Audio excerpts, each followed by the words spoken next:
Social control theory. Deviance is primarily caused by a lack in stronger social bonds within a society.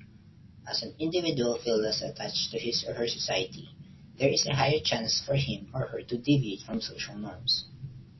Ito yung mga taong di nila feel na belong sila sa isang group, kaya sila nagde-deviate. Rational choice theory. The individual's decision to follow or to go against social norm is dependent on their perceived cost and benefit of such action. This implies that humans weigh the impact of following a norm. If following a norm would cost them more than they could spare, such a norm is set aside and they should choose to perform a deviant act. Ito naman is yung mas pinipili nila yung kung ano magbe-benefit sa kanila. Kung anong mas makakabuti sa kanila. Kaya sila nagdi-deviate. Differential association theory. Conformity or deviance is learned by an individual from those he or she associates with. Hence, if an individual has stronger associations within a group of deviants, then it is most likely that he or she would perform or deviate behavior than that of what the general public considered as a norm. So, differential association theory is yung mga taong nai-influensyan. For example, yung valedictorian ka sa school nyo, tapos napabarkada ka doon sa mga tamad, sa mga bad boys, di ba? Parang may influence ang kanilang maging ganon ka na rin. At syempre maapektuhan yung pagiging valedictorian mo nun. Labeling theory. Actions are initially not considered deviant until they are labeled as such members by a community. Based on this theory, there are two stages of deviance, primary and secondary. Primary deviance is a type of act that does not end with an individual being labeled as such. This is due to the age and intensity of the deviance committed. Secondary deviance is a type of act that results from being labeled by society as a deviant. This proves the theory's key arguments that humans who are labeled as deviants would often commit deviant acts due to social pressure brought by stigma. Hence, a person who is labeled a thief may resort to being one as a response to economic ostracism caused by social stigma. So, yung labeling theory may two stages siya. Yung primary deviance and yung secondary deviance. Yung primary deviance is yung mga taong gumawa ng deviance.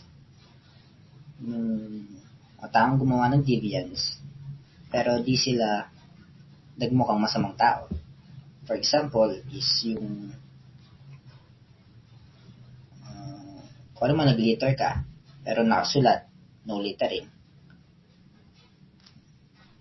Mali pa rin yun, pero hindi ka magmumukhang masamang tao.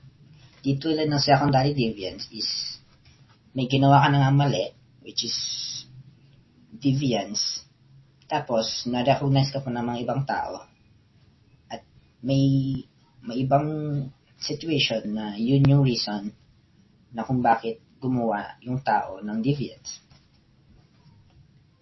Conflict theory. Society consists of opposing groups of people whose access to power is unequal.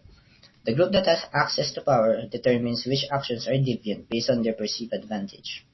Usually, the set of behaviors of elite is created and reproduces a norm, and those of powerless are considered deviant. Etong conflict theory naman is pasok siya sa mga government or yung power na sa isang tao lang. For example, is yung North Korea, yung president nila doon, nasa kanya lang yung power and sa family niya. Which may cause sa mga ibang tao na gumawa ng deviance dahil sa pangyayaring yun. Structural functionalist theory. This theory proposes two perspectives in the formation of deviant behavior. At the macro level, deviance is a product of breakdown of social norm, which produces anomie or social disorganization on the micro level. Deviance is a product of role strain that an individual experiences due to lack of resources to cope with the demands of the social norms. Yung structural functionalist theory naman is gumagawa sila ng deviance dahil sa lack of resources. For example, is yung sa panahon ng COVID ngayon, diba maraming mga taong nawalan ng business, mga negosyo, kaya sila gumagawa ng deviance is para mapakain yung family nila at sila makakain din. Yung lack of resources, yun yung reason sa structural functionalist theory.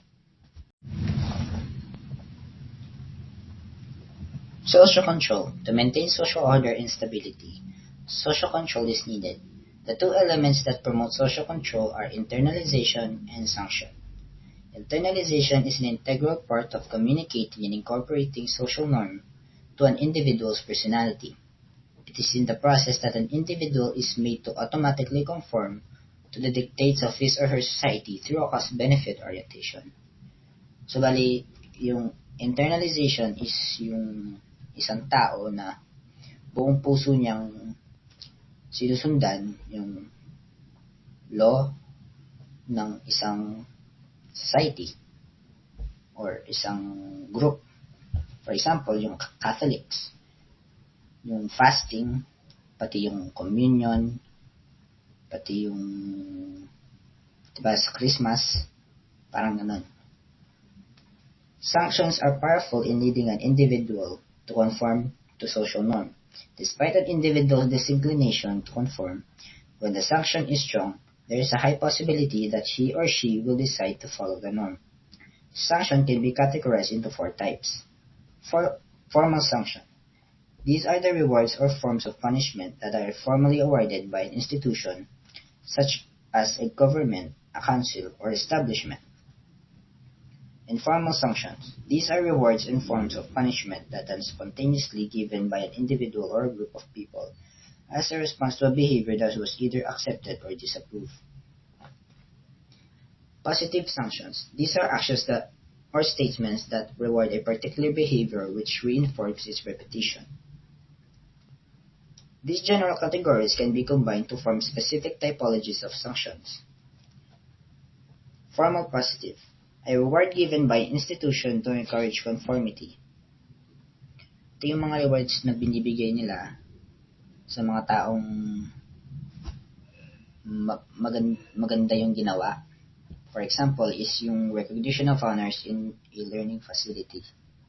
Yung valedictorian, yung pagiging valedictorian, salutatorian, magna cum laude, and summa cum laude, pati yung mga with high honors and honors.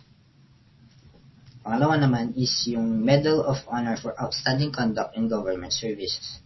Ito yung mga sundalong nabigyang pansin dahil sa service nila sa military or sa paglaban sa giyera. Pwede rin yun. Pangatlo naman is promotion in the workplace for excellent performance. Ito yung nare-recognize nila yung mga boss mo na maganda yung trabaho mo at yung binigyan ka ng reward sa pamamagitan ng promotion. Next one is formal negative, a punishment given by an institution to enforce conformity. Ito yung punishment sa paggawa ng deviance. Yung una is imprisonment for a crime committed. Sa bali pagkulong for depende kung ano yung crime na ginawa mo. Pangalawa is payment of fines for offense committed. Yung pagbayad ng multa, diba? Kunwari mo di ka nagbabayad ng tax, tapos yun may ano yun, parang fine ba yung tawag doon? Dahil di ka nagbabayad. Pangatlo is being fired from workplace from unsatisfactory service. Yung pagiging tamad mo, pagiging pangit yung ugali, pwede yun mag-cause ng pagkawala ng trabaho mo. Dahil, syempre, depende na rin sa trabaho mo kung nakikipag-interact sa mga tao. Syempre, importante yung attitude mo dun. Next one is informal positive. A reward given by individual or group that encourages conformity. Ito yung binibigyan ka ng pansin or nare-recognize ka pero walang parang walang object or parang walang medal, ganun. Parang puri lang para sa'yo. Yung example is standing ovation from the viewers or attendees. Pagpalakpak nila sa'yo. Pangalawa naman is affirmative nod from a superior. Yung pag-accept ng boss mo sa'yo na parang good job, ganun. Pangatlo naman is cheers from teammates for scoring a shot. Basically, nasa explanatory na yan. Next one is informal negative. A punishment given by an individual or group to coerce conformity. Ito naman yung parang punishment in form of like parang hindi siya kasing bigat ng kulong pero mapapunish ka pa rin dahil may impact ito sa buhay mo. For example is gossip about bad behavior. May sinabi sila sa'yo na hindi naman totoo pero naniwala yung mga ibang tao. Next one is ridicule from peers. Hindi ko alam yung ibig sabihin nun. So, being grounded by a parent is ba yung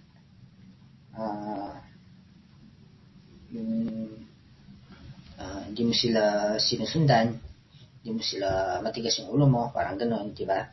Siyempre mag-grounded ka. Pero yung may iba yung parents na pagsasabihan, sisigawan, papaluin ng tsinelas, pati kung ano man yung pwedeng ipalo sa'yo. That concludes our presentation. Thank you for giving us a chance to present our task, and if you have any questions, you may ask one of my group mates. Thank you and have a blessed afternoon.